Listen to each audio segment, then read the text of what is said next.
आज तक तुमने किसी आदिवासी, दलित, पिछड़े मुसलमान को अपना सरसंचालक क्यों नहीं बनाया?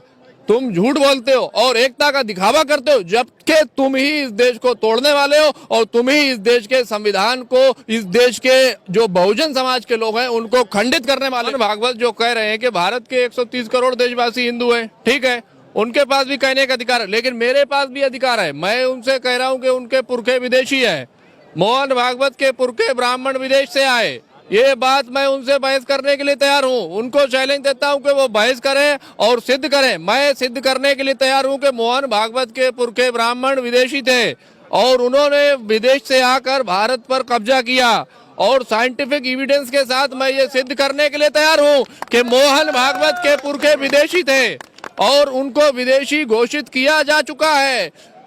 उन 2000 में माइकल बमशाद की रिसर्च हुई है, वॉशिंगटन यूनिवर्सिटी में बायोटेक्नोलॉजी डिपार्टमेंट ने यह सिद्ध किया कि मोहन भागवत के पुरखे विदेशी थे, और ये बात मैं उनसे बहस करके सिद्ध करने के लिए तैयार हूं। बोलो, मोहन भागवत मुझसे बहस करेंगे? मैं मोहन भागवत को कहना चाहता हूं, वो सिद्ध करे कि भारत के 130 करोड़ देशवासी हिंदू नहीं है, क्योंकि वो जो है इस झूठ को छुपा रहे हैं। दूसरी चीज, ये मोदी जी को और अमित शाह को हम लोग ऐसा उल्टा सीधा बोल रहे हैं, जबकि असल टारगेट कोई और है। मोदी जी को तो इन्होंने गाली खाने के लिए रखा हुआ है, जबकि असल टारगेट यहाँ के जो SC, ST, OBC के लोग हैं, इनको गुलाम बनाने का षड्यंत्र है। जब आप देखते हैं कि ईसाइयों पे और सिखों पे और मुसलमानों पे हमला होता है, तो समझ लीजिए कि यहाँ के जो बहुजन समाज है उसके ऊपर हमला हो रहा है, क्योंकि ये लोग नहीं चाहते कि इनको इनके फंडामेंटल राइट्स मिलें।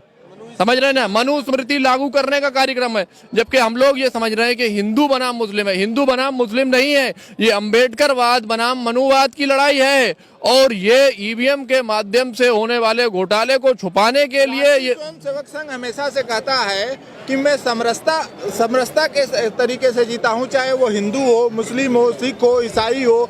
अभी मकर संक्रांति का पर्व था, तमाम पर्वों में उनके कार्यक्रम में मैं गया, जिसमें जो है आपके दलित भाई भी मिले, आपके मुस्लिम भाई भी मिले, तमाम लोग उसमें जा करके और खिचड़ी खाई। तो कैसे लगता है कि बिना समरसता के राष्ट्रीय स्वयंसेवक? मैं उनको पूछता हूँ कि वो लोग कौन थे जो बाबा साहब अम्बेडकर को उनके जीवन में परेशान किया करते थे?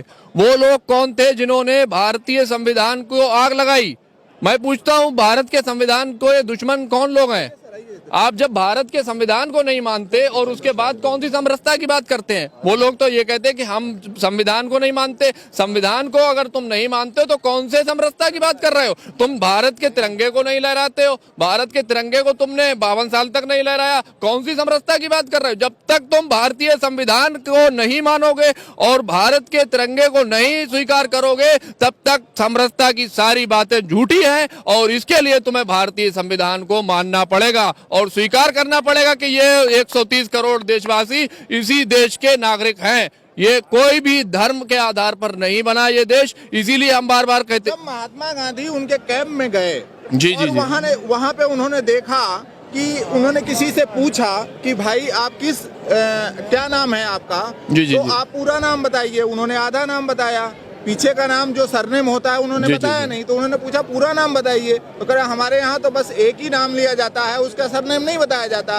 क्योंकि हम सब आपस में भाई, हम जातियों में बटे नहीं हैं। तो जब महात्मा गांधी को जब इतना बड़ा जवाब मिला, तो संघ तो हमेशा ही यही काम करता है कि हमारे पास जितने भी भारत के लोग हैं वो सब भाई बहन हैं, बंधु हैं।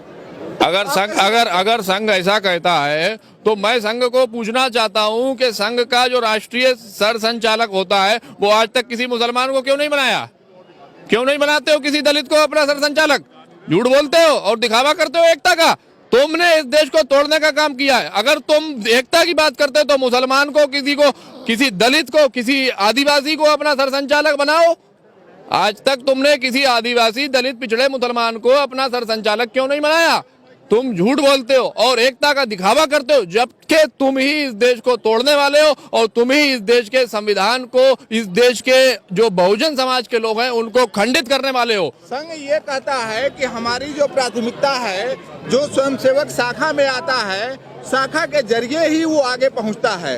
तो आप शाखा में गए नहीं होंगे, इसलिए वो वहां तक पहुंचे नहीं। देखिए, हम उनके जो ग्रंथ हैं हम उसे बहुत अच्छी तरह पढ़ा है, और आप भी पढ़ेंगे तो आप भी उनकी विचारधारा से अच्छी तरह से वाकिफ हो जाएंगे। जब तक आप उनकी विचारधारा को नहीं समझेंगे तब तक आप उस पर अमल नहीं कर सकते। और उनकी विचारधारा बहुत जहरीली है, वो इस देश को गुलाम बनाना चाहते हैं दोबारा से। कह रहे हैं कि हम देश के भारत माता को पूछते हैं, भारत में वसुधैव कुटुंबकम लाना चाहता है। बिल्कुल बिल्कुल बिल्कुल। भारत में सभी भाई बहन एक हैं, वो कहते हैं। मैं कह रहा हूँ, ठीक है ना, बात करते हैं। भारत माता कौन है? ये यहाँ पर जितने आंदोलनकारी माताएं बैठी हुई है, माताएं बने, ये है भारत माता। आए और इनके पांव छुए, आए और इनको समर्थन दे।